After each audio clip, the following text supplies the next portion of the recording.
యేసుక్రీస్తు జీవితంలో మనం చూస్తే మరి ఆయన అంతా కూడా ముగించి ఆయన మరణము నొంది తిరిగి 3వ దినమున పునరుత్థానుడయ్యాడు. హల్లెలూయా.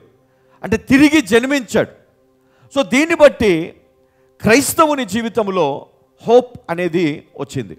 అంటే అవకాశం ఉంది, తిరిగి మనము సాధించగలము, తిరిగి మనము పొందుకోగలము, తిరిగి మనము విజయము పొందగలము, తిరిగి నా కుటుంబాన్ని బాగు చేసుకోగలుగుతాను, తిరిగి నా జీవితంలో ఉన్నటువంటి రోగమును లేదా ఈ మరణాన్ని నేను జయిస్తాను. పరిశుద్ధ గ్రంథంలో మనము మరి యేసుక్రీస్తు ఒక వ్యక్తిని పేరు పెట్టి పిలిచినప్పుడు చచ్చిపోయినటువంటి వ్యక్తి లేచి బయటకు వచ్చాడు. ఆయన పేరు లాజరు. అంటే చనిపోయినవాడు తిరిగి లేవగలడు.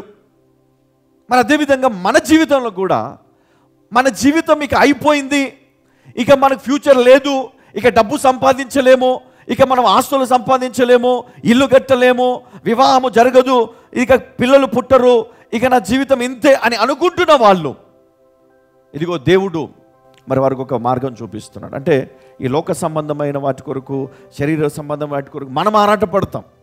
ఇల్లు, బంగారము, కారు, మరి వీటి కోసం మనం ఆరాటపడతాం.